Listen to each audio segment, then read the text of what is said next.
Open your medical emergency kit, match your symptoms to doctor-recommended prescription in your booklet, and take the right meds now and get well faster. This is not a first aid kit. It's like having an urgent care in your home. It includes doctor-prescribed medications to treat over 39 medical issues like respiratory infections, strep throat, pneumonia, UTIs, and more. No waiting to see the doctor and no standing in line at the pharmacy. It's right here.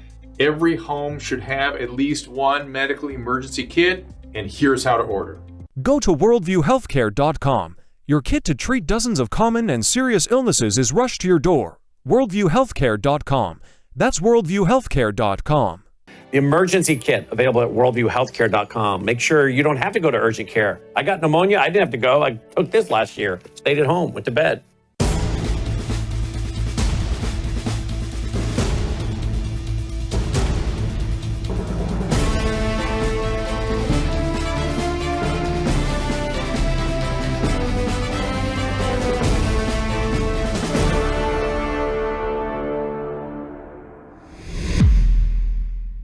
Good afternoon. Welcome back to another episode of Live Up to Freedom. Thank you so much for joining me today.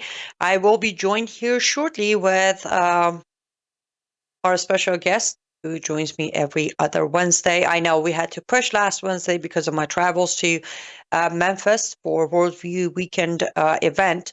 But before we bring him on, let me do what I always do. We are live on worldviewtube.com, also Rumble and X account of WorldviewTube, and also on our app. And if you do not have the app, no worries. It is for free. You can access it through your App Store, either Android or iPhone, or Apple, I should say. Download the app. It makes it a lot easier for you to not miss any of the shows as you get notification when streams starts.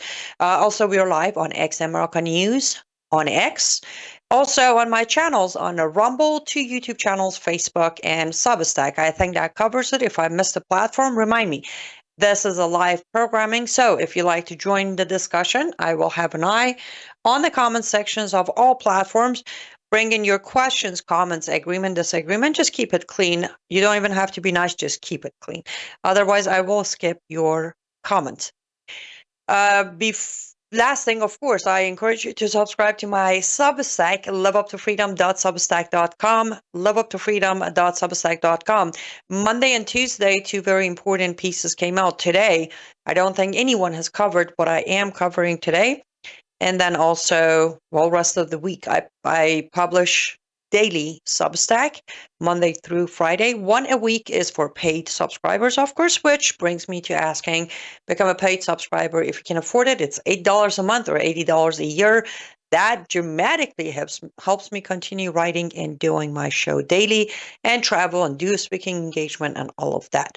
Also, Friday, well, technically tomorrow night at midnight Eastern Time, our Christmas sales will start. 30% off across my artist studio or artist store until a week after New Year's. So grab your Christmas decorations or Christmas gifts starting tomorrow night, midnight at lutfstudio.com. That is lutfstudio.com. Okay, that's all the call to actions I could think of for now. We'll come back to them later. Let's go ahead and bring on Barry Nussbaum, my dear friend, another freedom fighter and also founder of American Truth Project, a nonprofit organization. It is a nonprofit, so you may want to make a tax-deductible donation. A nonprofit organization working very hard to inform, especially Americans, of all the dangers we're facing, from national security to jihad and Islamization to why and how we should support Israel. How's it going, Barry? It's great, and it's wonderful to be back with you, Annie. I missed you for a couple of weeks. I'm glad your travels went well, but it's good to be back. Yes, I am. As I was traveling, actually, I was thinking, I'm like, great, the 1 week that we had to postpone our usual Wednesday, it's where, UN is happening and they're grabbing it by the horn and they're giving Palestine the country, and we can't get on air and talk about it, but that's all right. We'll talk about it today. I know we have a lot to discuss, like always, and I know we're going to run out of time, so I'm going to make my comments a little shorter and let you have more time. But I know yesterday on my show, as it was October 7th, I covered where my thoughts are on 2 years since the massacre of October 7th by Hamas and where we're at. So why don't you start there? Tell us where your head is at day after the second year since the massacre and where things are at. Oh, that is such a tough question to answer in under 30 minutes, but I'll do my best. You got 45. Watching the world reaction yesterday was very disheartening.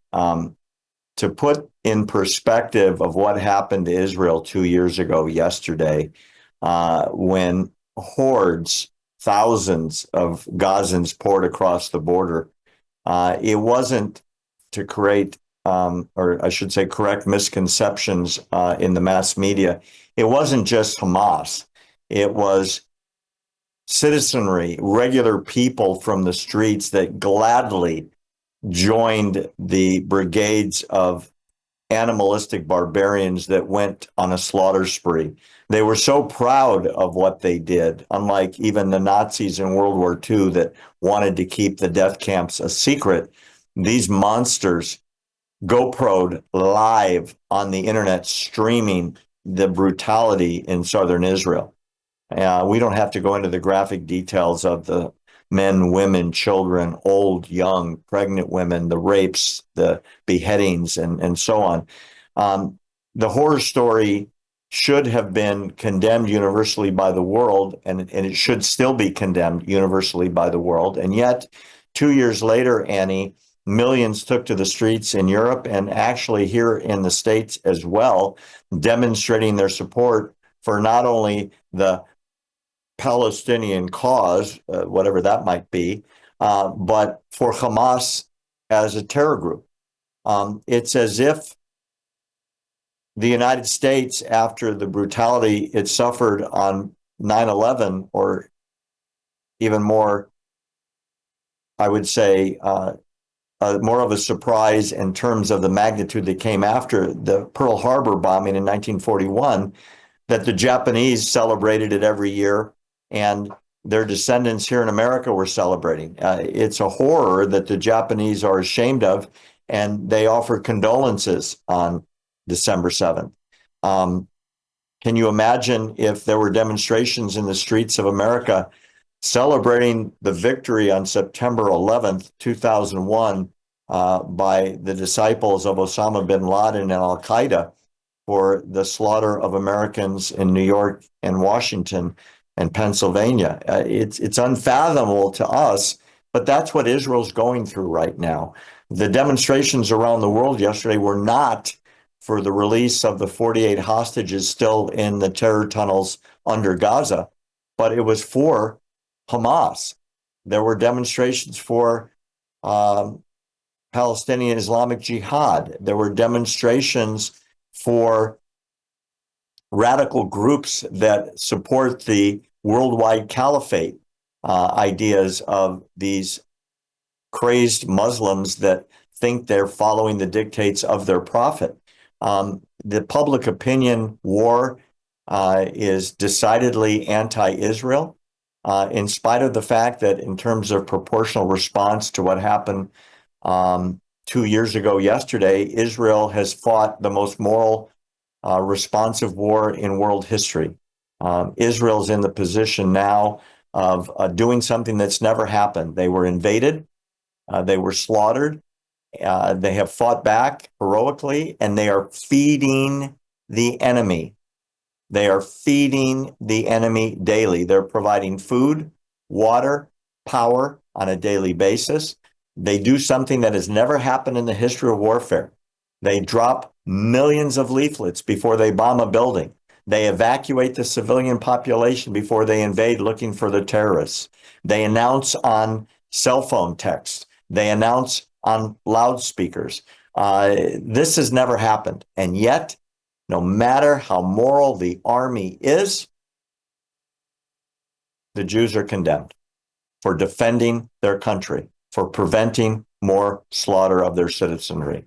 Yesterday was a very solemn day, and when I look at the public opinion that has been orchestrated by the worldwide funding from, well, Qatar and other similar places, it's very discouraging. It most certainly is. Yes, I actually started my show yesterday by saying I'm not going to be nice. Not that I'm ever nice, but today I'm definitely not going to be nice because but when I started watching very early morning from Europe, what was going on? The only video I played was the ceremony, the celebration that was taking place at London Bridge, with the smoke and the drums and the dancing. It was just heart-wrenching. Forget about the knowledge. I'll say for a second, let's say majority of people don't have the knowledge of Islam and Islamization and Sharia and what the manifesto of Hamas is. Even outside of that, for anyone to celebrate that day, and they can claim on my Substack yesterday, what I said, Barry, was nobody can claim they don't know what happened on October 7th. Now, many of them have the excuse of nothing justifies genocide. Okay, fine. That's a discussion for another segment. But everybody is aware exactly what happened that day.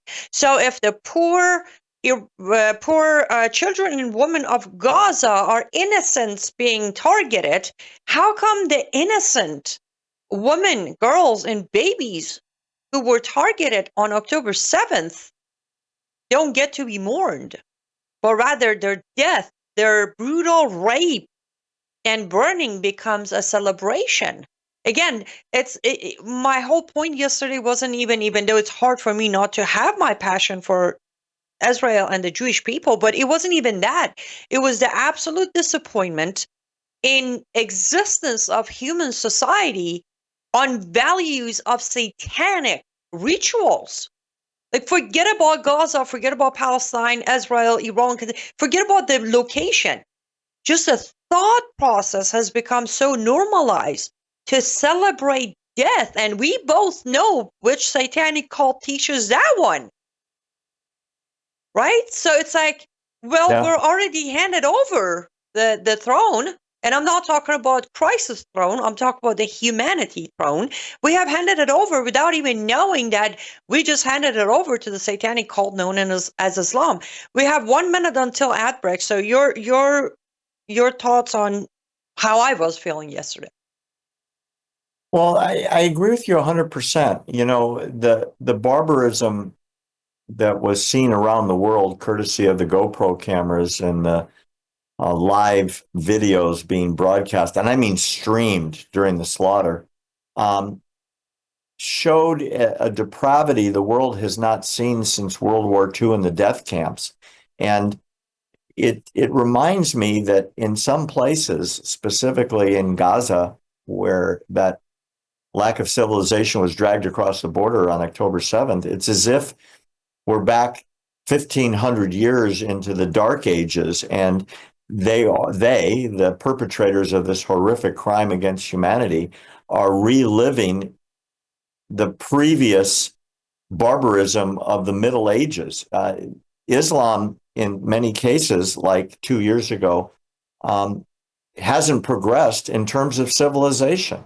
What you saw was so savage. It's as if 1,500 years of human progression had been wiped out, and we were back in the Dark Ages again. You know, I don't know how else to describe it, where it's still being celebrated. Annie, yesterday was a national holiday for the people that wanted to celebrate, and it's not just in Gaza, it's the Islamic culture being literally exported around the world. Like you said, London, Paris, Belgium, Spain, Italy, France, Greece, Chicago, New York. Yes, absolutely. Portland. Yes. They're marching to celebrate mass death. Who would have thought in 2025 that this would still be in existence and growing?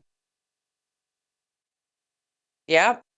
Guys, don't go anywhere. We're going to take our first ad break, come back, continue the discussion, and possibly switch gears a little bit on the same topic, but in a different angle. We'll be right back.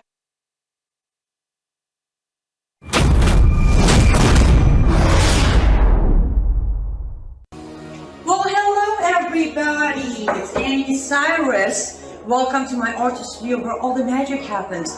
This is the station for painting, and that is the station for all the resin art I do. If you want to check out my art, all you gotta do is go to lutfstudio.com.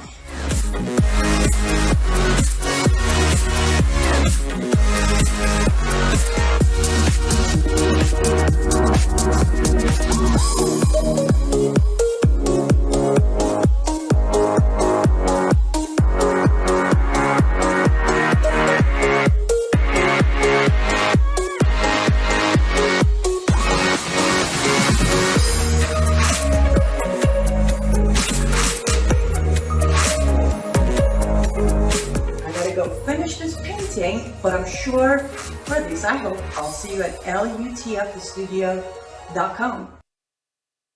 Welcome back to Live Up to Freedom. Thank you so much for staying with us until now. Johnny Boy, literally, that's your handle on YouTube. Clean up your act, or I will ban you on YouTube, flat out. Okay, that was your warning. lutfstudio.com, that's where you find my art. And as I said, by tomorrow, midnight Eastern time, Thursday, our Christmas sales will start. And Stephen, appreciate the offer. I will definitely reach out to you. And yes, the necklace is also one of my own work. I have started doing necklaces and earrings and keychains recently, and this is one of those products. I will definitely reach out. I appreciate the generous offer. Okay, let's dive right back into the discussion with Barry, because I don't want to miss the most important topic, as I titled this video for this broadcast. So, Barry, if we would zoom in, like really zoom in, it's been a very long time, but I'm not going to zoom in. I'm going to zoom back a little. I'm just going to say since October 7, 2023, there has been a very calculated, I called it paid on the title of this show, and I'll have my reasons and I'll explain, but there's a very calculated movement of anti-Semitic narrative pushed out very hardcore by former conservative and self-proclaimed Christians out there, such as Candace Owen, such as Tucker Carlson, one of your favorites. I remember the time that you were a fan of Tucker, such as Alex Jones, such as Michael Yon, and on and on and on. I, short on the title of this, I said, this is a dangerous paid movement that is endangering more Jewish lives. What are your thoughts on this movement? I mean, do you even agree there's a movement? In the case of Tucker Carlson, who, as you said, I used to be a big fan, and Candace Owens, who I was a big fan, yeah, they've gone to the dark side. I've done a number of shows on both of them in particular because they are the most popular, what we would call far right, and some people call them far Reich, R-E-I-C-H, as in the German Reich, who have literally led the way into anti-Semitism. When you look at Tucker Carlson, from the time he left Fox News suddenly with no warning, with no explanation given, and then resurfaced weeks later with Tucker Carlson Network, the money for the network came from someone with a radical Islamic background. And since that time, the $15 million he took from a Pakistani-Iranian funder of his network, he's been selling his time on the network to radicals like the Emir of Qatar. It was reported that the Emir of Qatar paid him $150,000 for a brief interview where Tucker just fawned all over him. And this is the guy that was Don't forget the president of Iran. Recently, during the UN General Assembly, he did an interview with Pezeshkian. Yeah, and I was going to say that the cutting edge investigative reporter Tucker Carlson is like a fanboy with these radicals. I mean, let's not forget, Qatar is the funder of Hamas. They are the home of Hamas. They direct lead and support them financially, spiritually, religiously, and the billionaire heads of Hamas live under the protection of the Emir of Qatar. So Let me when stop Tucker- you for a second because this is a hot moment. It needs to have a second sentence attached to it. And let's not forget now, that very guy is also under direct protection of the United States of America because President Trump signed an executive order giving full protection to Qatar through negotiation, diplomacy, or military. We will protect Qatar, the very Qatar sovereignty that is protecting, housing, funding the heads of Hamas. So I just had to put, it was such a perfect timing, Barry. And I'm so saddened by that news. I don't understand it. The largest air base of the American military is in Qatar, and the hostages could have been released in 15 minutes if Donald Trump had picked up the phone 2 years ago, Annie, and had said, the air base is moving to Saudi Arabia as fast as we can move the planes and the buildings and the support personnel. If you don't get the hostages out of the dungeons under Gaza, the Emir would have picked up the phone and called into Gaza and said, the hostages are coming out tomorrow. We will not lose this airbase. Now that was under Biden, so I didn't expect that to happen. But under Trump, it could have happened on his first day in office. Instead, get this. All of the countries are now in Egypt negotiating, renegotiating, and renegotiating the terms of the release of the hostages and the end of the war in Gaza under the auspices of Qatar. And Turkey. Absolutely. The head of military intelligence and their secret service from Turkey, who has chanted death to Israel, who is a NATO member, but hates America and hates the Jews in Israel and has talked about wiping out Israel. They are the leading sponsors of Hamas at this point, and they are the emissaries of peace negotiations in Sharm el-Sheikh in Egypt. It's insane. And like you said, I can't explain it. Trump could have gotten the hostages out the day after inauguration by threatening to close the base and move it to Saudi Arabia, or Kuwait, would have taken the base in 15 seconds with gratitude that would have lasted a millennium. And instead, I don't understand it. Trump is kissing Tushy of the leading financial sponsor of terror in the world. Now, Iran trains everybody. Iran sends the missionaries out. Iran gets the weapons. But the chief benefactor financially is Qatar. And we got started on this rant by you asking me about Tucker Carlson, Yes. right? I just realized I Carlson. derailed the Tucker Carlson, but jumping in, but go ahead.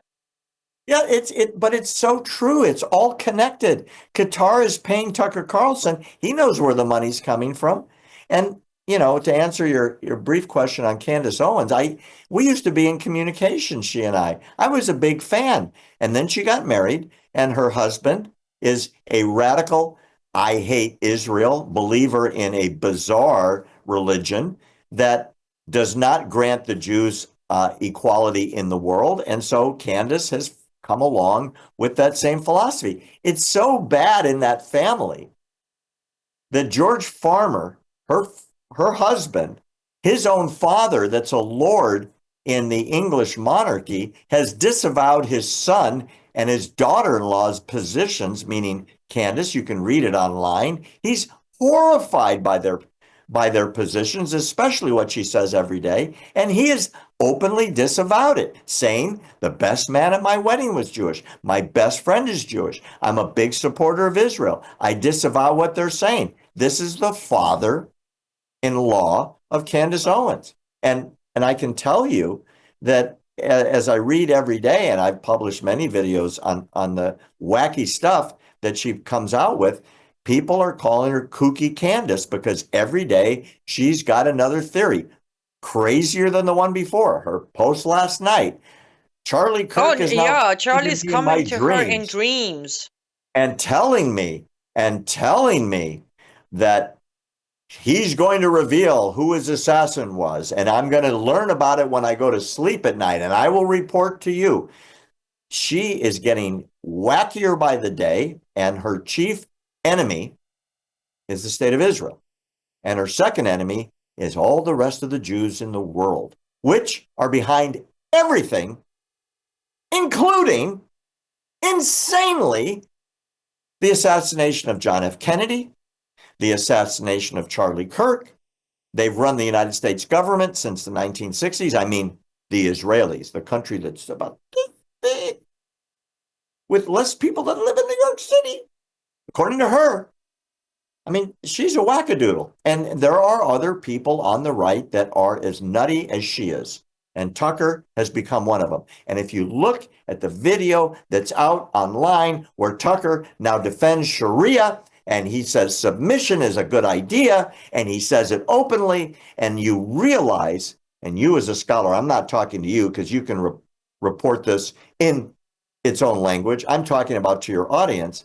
If you realize what Sharia is and the subjugation of the world that would entail an implication of that religion around the world, and Tucker Carlson is saying submission to God is so great.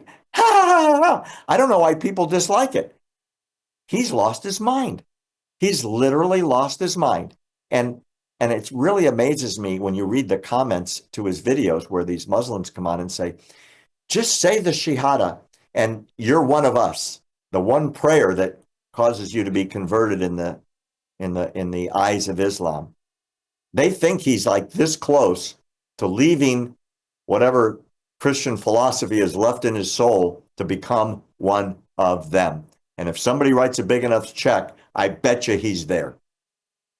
On a private conversation, I told you, I said, if you ask me, I think he already said the Shahada to get the bigger check coming from Pakistan, Qatar, and Iran. But here's the thing, what he doesn't understand, genuinely, I believe he does not understand, when he says submission to God is the whole purpose of faith, he doesn't understand. In Islam, you don't submit to God, you're submitting to Allah, aka you're submitting to Satan. He will come to learn that. Wait for it. He will come, so will Candace. Candace can give platform and hours of interview to her buddy Tate brothers, who are literally, and Andrew Tate literally said, I became a Muslim because it allows me to do the grooming and trafficking I do. So Tate knows what he's doing. Candace will soon realize what she's doing too. However, as we come to the end of this segment, bottom line is, I understand there's a lot of talking heads out there with huge audience pushing this propaganda and normalizing anti-Semitism and a straightforward hatred for Israel and accusations. I really hope Bibi Netanyahu, go ahead and does what Macron did, suing Candace Owen for all the accusations towards his wife. That was the case. But I really think Netanyahu should take some sort of legal action against Alex Jones, Mike Adams, whatever his name is, forgot, Candace Owen, the rest of them, just to show them that there are accountabilities. Yes, you have the freedom of journalism, so do I, but there's a line when your accusations cross the line, then you have to be held accountable. Guys, apparently I'm tripping over all of my accusational sentences. Let's go take an ad break so I can drink some water and then talk more properly. We'll be right back.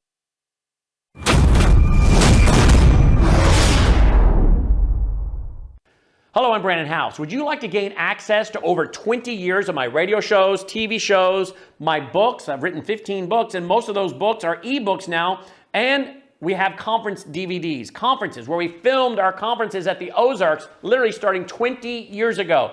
It's all available in our archived vault. All you have to do is go to worldviewtube.com/vault, worldviewtube.com/vault, and for a reasonable monthly fee, you gain access to over 20 years of Christian worldview programming, news, information, books, documentaries, and a powerful search engine. And folks, it's a great way not only to educate yourself, equip yourself, but it's a big way that you can help fund our continuation as a broadcast network. Please check it out. worldviewtube.com/vault, worldviewtube.com/vault, and help us continue pushing out a Christian worldview. Welcome back to Live Up to Freedom. Thank you so much for staying with us until now. I think I got the accusations under control. Now I can talk a little better. Guys, those of you who are watching us on Worldview YouTube, you already know. If you're watching us on a different platform, one of the main reasons I still have a voice with a big audience is because of Worldview YouTube. As you know, I've been removed from most platforms. I've been removed from all networks. I used to be on many other networks, but Brian House is still allowing me to sit here and talk to you 3 days a week, and he has me on his show very regularly, almost 3 times a week probably. So whenever we take an ad break outside of my artist studio, please don't override it. If you see a product or an offer that is needed, go ahead and take it from Worldview YouTube. So the more you support the network, the more my existence on a bigger platform will be. So worldviewtube.com is where you can sign up for the vault. You can get access to their store where they have plenty of products that are going to be needed for your household, and check them out, support them, and get the app, Worldview YouTube app on your app store. Okay, so before we took our ad break, Barry, I was saying that I feel like Netanyahu should take some legal actions. And I understand, I mean, Netanyahu Bibi was dragged into International Criminal Court after October 7th. Like, when you look at how twisted that is on its own, it says a lot about where we're at. And I'm pretty sure one of the reasons he's not doing it is because he's pretty sure no court in this world is going to rule for him, but against him. But it's the principle. I feel like he's being too soft in front of these talking heads who are throwing ridiculous accusations towards Israel, its government, IDF, the military. What do you think? There's a couple of answers. First of all, most people don't realize that the United States and Israel are not parties to the International Criminal Court. And it's not a court. It's sort of an organization that attempts to enforce their liberal, woke theology on the world. In spite of that, you've got crazy people like Mamdani, who very well might be the next mayor of New York, who says if Bibi comes to New York, he'll arrest them, which would start a firefight literally between the Secret Service, Bibi's protection detail, and whoever Mamdani would send to try and arrest him under a non-enforceable order for his arrest coming out of this goofball organization that the United States is now pushing hard against, courtesy of President Trump. In regards to what you said about lawsuits vis-a-vis the slanderous, libelous communications coming out of this fringe right that, you know, also includes people like Nick Fuentes and Alex Jones, I think you mentioned, and others. I don't see the value in that. I think giving these people more attention than they already have is not a worthy project. I actually see the backlash growing the more outlandish the statements are. Like you said, Tucker Carlson saying Islam is a good thing and he doesn't see how bad it is anymore. Christians and Jews know the difference, and people who are educated know the difference. Candace Owens gets crazier by the week in the things she says, and her audience is enormous. Sometimes people just tune in to see what the hell comes out of her mouth. And the other fringe people on the right that are openly anti-Semitic, their audiences are already there. I don't think it's advancing the cause. I actually do believe that once this war is settled with, you know, while I'm listening to you, I'm looking at the bulletins coming out of Egypt. Every 20 minutes, Hamas changes their mind and is renegotiating their what basically amounts to a surrender and a release of the hostages. God willing, in the next couple of days, with Trump's pressure being strong enough, it'll happen. Having said that, once that war is over, I think the pressure on Israel will subside.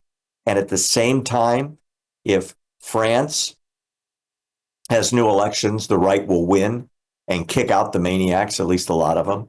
If Great Britain's government falls, the right will win there and kick out the maniacs. It's already started in Sweden. The safest countries in Europe now are the ones without open borders. I'm specifically referring to Hungary and Poland. Women can walk down the street at 2 o'clock in the morning, don't have to worried about being attacked by Muslim rape gangs. You can't go out at noon in London or Paris or Belgium or Rome or Madrid without taking your life in your hands. There's going to be the pendulum swinging back when people realize they've lost their countries, and they will become patriotic again, like the Tommy Robinson March in London, which was a few weeks ago. Hundreds of thousands of people turned out, got arrested for waving their own flags. They get arrested for questioning the Quran, but Muslims can condemn spirituality or Christianity or Judaism, and that's considered free speech. I think the time is coming close where the pendulum starts to move back. If you look at President Trump's numbers in this country, support for people that are America first, those numbers are growing. The liberal Democrat policies that have encouraged this kind of insanity in the streets, whether it's Antifa in Portland or Black Lives Matter in Minneapolis, there's a lot of resentment out there about that, and it is growing. You shut the colleges down, you cut the money off enough, you evict enough illegals from the country, and you make it clear you either act and support America in a way that you're supposed to, or you go to a country that will take you. And ironically, and this is the great irony, the Muslim Brotherhood is banned in the Middle East by Muslim countries, but it's legal in France, and it's legal in Great Britain, and it's legal in Spain. And it's legal in America. I was going to say, and their offshoots in Minneapolis are doing great, courtesy of all the Somali Muslims that are now announcing their calls to prayer in Michigan and Minneapolis, Minnesota, at 5 o'clock in the morning. And people go before the city council and say, why do I have to listen to this? I'm being woken up. The laws are not like being enforced anymore. We are experiencing, as you know better than anybody, jihad by immigration. And thank goodness we have Donald Trump to reverse that. And a good team around him with Tom Homan and Kristi Noem and people like that. I think the pendulum is swinging back. At least that's what I'm praying for. Well, as delightful as what you just described is, and I wish I was as optimistic as you are, I will have to disagree with you few points. One, if number of America First supporters of President Trump are growing, then they're paying no attention. What America First? He's been busy building Saudi Arabia, Qatar, and Gaza. What are we talking about? There is no America First. If there was America First, he would have done what he did in his first term. Shut the border, put a Muslim ban, stop negotiating with any of these states that are sponsoring jihad. Then I would have maybe believed that he's doing anything for America First. As far as the end of the war, as you said, Trump has proposed 20 points. All of them, if you ask me, every single one of them, ridiculous, useless, pointless. However, Hamas has agreed to one, and that one, as you said, they're changing their mind every 20 minutes. So even if they come to agreement, if they do release the 47 hostages, that we still don't know how many of the 47 are alive, how many are corpse. We don't even know that yet. And in return, they receive their 15 dead Palestinian for every single dead Israeli, and 1,700 prisoners in return of 47. That is not a war done or over or a win. Based on the numbers I just said, that's absolutely Trump and Bibi bowing to Hamas again. Secondly, Barry, you know better than me, the Gaza war will not be over. It will not be over unless the Islam funding is cut. Are we cutting the funding to Islam? No. Didn't the United States of America just release $230 million to Lebanon to disarm Hezbollah? We both know that money is going to Hezbollah, not to disarm Hezbollah. So, as I said, what you described is very delightful. It's very optimistic. However, I don't see it happening. It will be another temporary, Trump has stopped a war like he did with the 12 days and never started war in India, Pakistan, but he stopped it. He will take the credit, couple of days, IDF takes a deep breath, and then next one comes in. Listen, Trump was you said, thankfully Trump's pressure is high. What pressure? If it would be blunt, didn't Trump start with, if both sides agrees, then immediately ceasefire? Wasn't that the point? But then he made Bibi go for ceasefire before they even had an answer from Hamas. That's not pressure.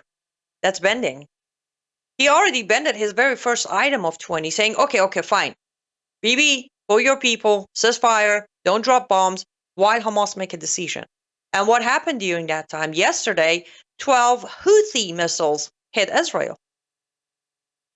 Sorry, I'm not trying to be the Debbie Downer, but I don't see what you're describing. Well, a couple things. First of all, none of the Houthi missiles actually landed in Israel. Thank God. They were shot down. Yes. I should say fired at Israel. Sorry. So we're very grateful about that. I want to make a comment that I hope is not too insulting. I think tomorrow will be, the next couple of days will be very defining. Trump makes no secret he is running for, which I've never heard of this before in history, but then again, it's Donald Trump. He is running for the Nobel Peace Prize. He's not going to get it. When that is announced in the next couple of days, and that enthusiasm that he has, everyone says I should get the Nobel Peace Prize, and I think I'll get it, blah, blah, blah.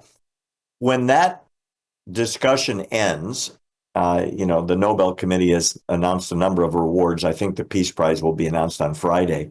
And that's behind us. I'm hoping that's a spur back to reality for our president. The 21 points that became 20 points, and they're now arguing about details of God knows what. I'm getting updates like crazy coming from Israeli press right now. I'm reading it. Hamas is renegotiating everything, and I mean everything. What Trump announced with his very, very excited press conference, and Saudi Arabia signed off on it, and Egypt has signed off on it, and even Turkey signed off on it. Yeah, Turkey was behind it. God knows what Trump has promised everybody behind the scenes, including Qatar. I think the incentive to Qatar was, we will have a mutual defense treaty. Anyone attacks you, we will attack them, which is outlandish. I've never heard of such a thing. But I think that's part of his deal making. I'm going to bribe everybody to sign on to this deal, when the only people that mattered, Annie, was Hamas. And they've never said yes to anything. Remember, they're negotiating from an Islamic point of view, which means, as you can well teach your audience, they'll say anything, they will agree to anything. Nothing is binding on them because the contracts are between Islamic followers and the non-believers, which is obviously Israel and obviously the United States. The only way there will be a permanent peace is the complete elimination of all of Hamas and their eviction out of Gaza, the complete disarming of the territory, and the surrender of all weapons. It's in the 20 points. It's in here. But as of this morning, Hamas refuses to disarm. They refuse to leave the territory, and they refuse to not be involved in the future of Gaza. So I don't know what's going on. They also, as of 10 minutes ago, update I have here says they refuse to conclude on the section of releasing hostages until Every single soldier of Israeli military is out of Gaza. That will never They happen. added that. I know. And that's my point. That's why I It will said it never sounds happen. delightful. But from moment of 21 points, I was on Brannan's show, and he's like, "What do you think is going to happen?" I said, "It's not going to happen. There's 21 point, 20 point, 5 point, 1 point. It's just not going to happen." Guys, we got to take our last ad break. Don't go anywhere because we're going to conclude on this. We're not going to just leave it here. We're going to take our last ad break, and we'll be right back.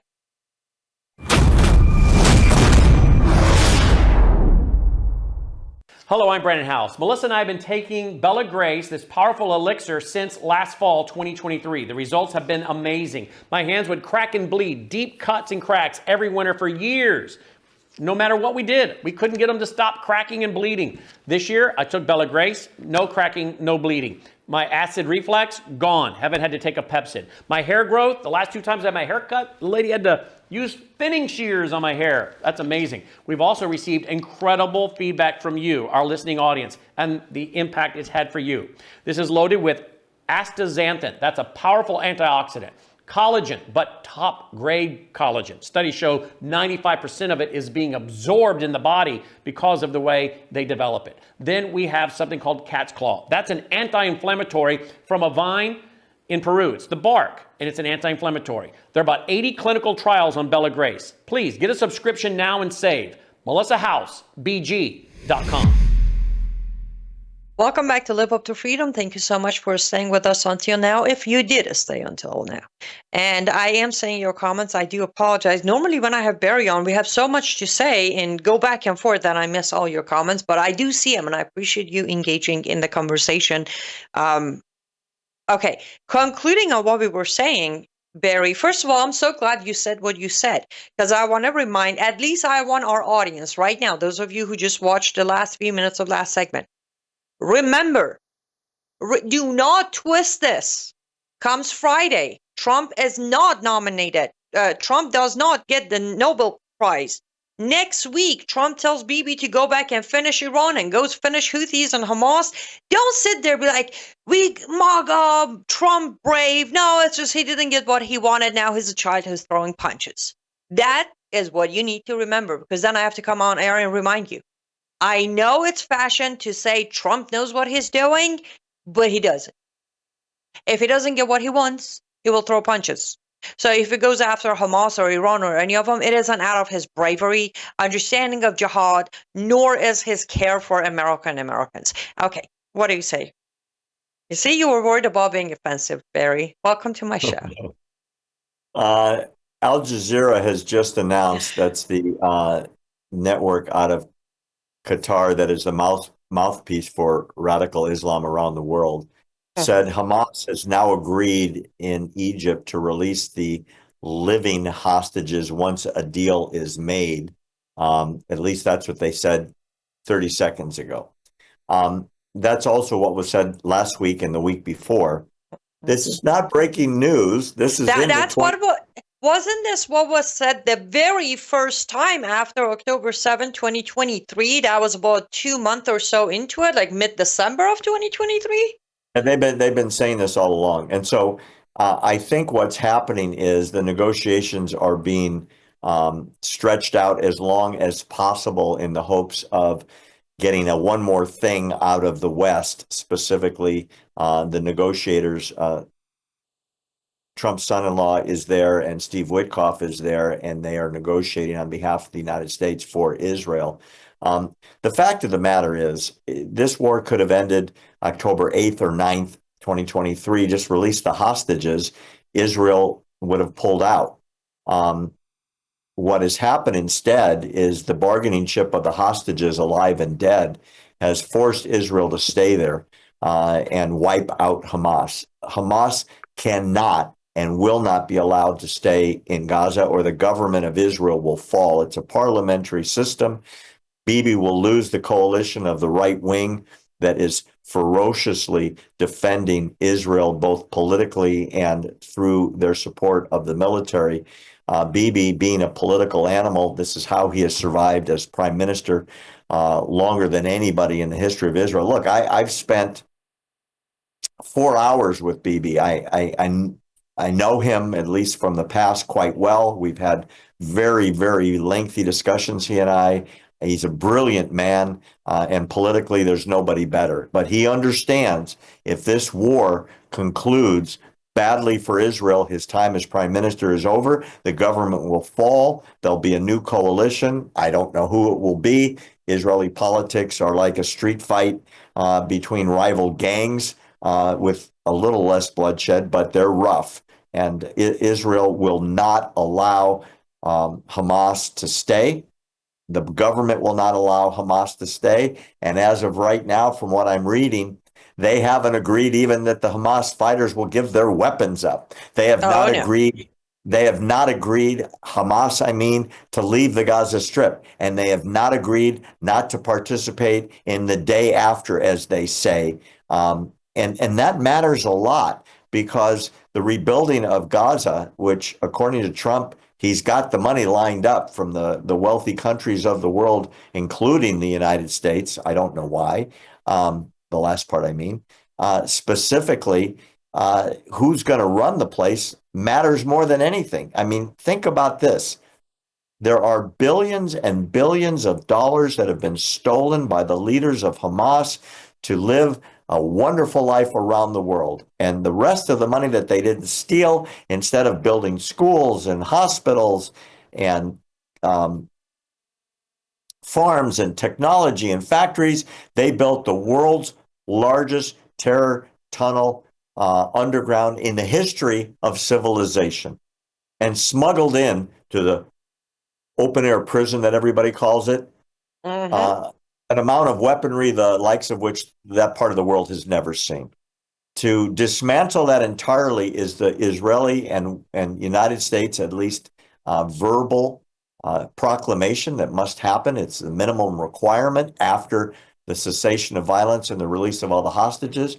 What I'm reading right now online on Al Jazeera and reported by Jerusalem Post is that Hamas has now said the hostages will all come out, the living ones, as soon as the deal is signed, and then the exchange of prisoners will take place. And by the way, we haven't mentioned that Hamas is demanding murderers and terrorists who blew up buses, who stabbed Israelis in train stations, who blew up restaurants.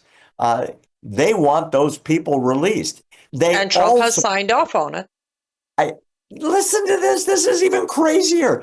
The people that led the invasion on October 7th, 2023, who slaughtered men, women, and children, and who happened to be captured, wounded, rehabbed in Israeli hospitals, who are now in Israeli jails, Hamas wants them back as heroes. Wait, I'm sorry. 1 second. You think that's the worst part? You do realize one of the items is any Hamas member who agrees to the deal will be given amnesty.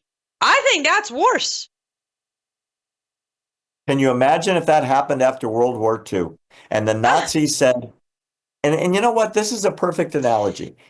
In the ending days of World War II, after Hitler was dead, the commanding generals went to the Allied forces and wanted to negotiate a surrender. And they asked for amnesty. They asked for free passage. You know what the Americans said? Unconditional surrender, or we kill all of you. Yep. And the Germans said, oh, we can't do that.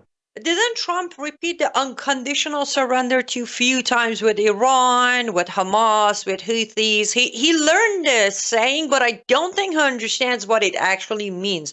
And I did know it. Unfortunately and sadly, we are at the end of our show today. So why don't you conclude on everything we talked about, because I think it was a lot of information. Let's say within a minute or so, conclude, and also tell my audience again where they go to support you, get your information, watch your reporting, and all that good stuff.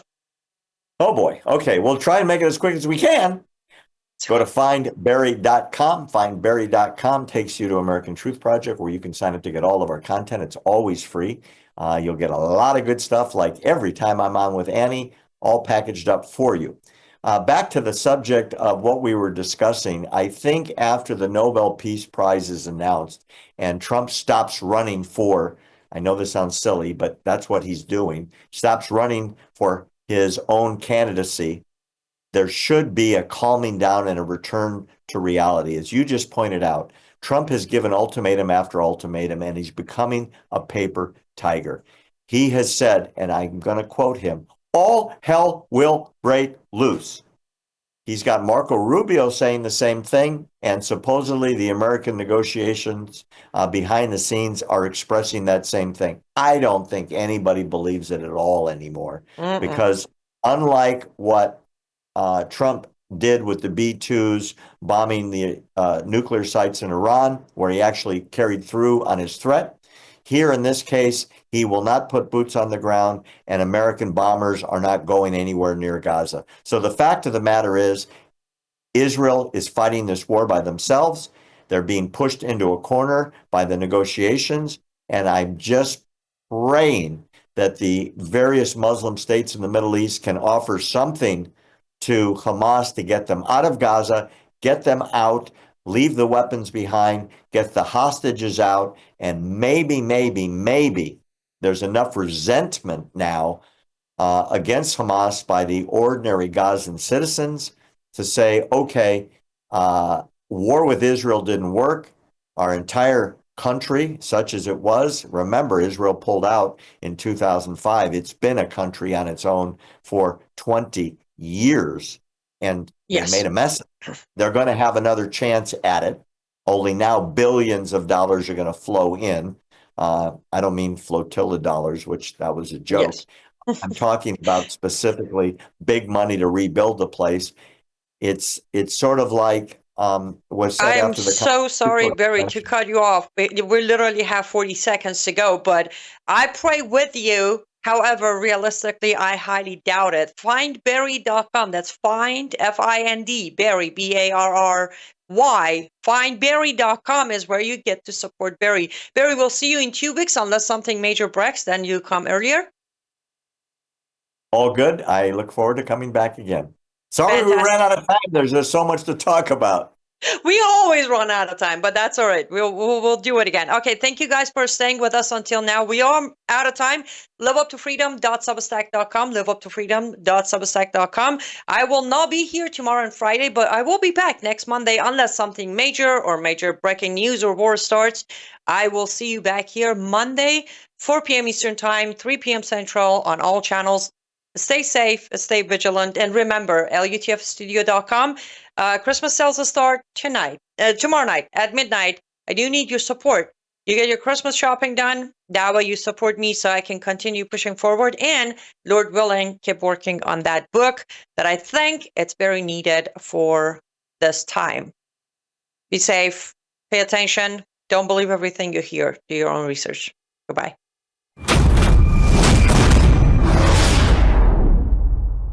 You are watching Worldview 2, built on the 35 years of Worldview books, documentaries, research, high-profile interviews, and the radio and television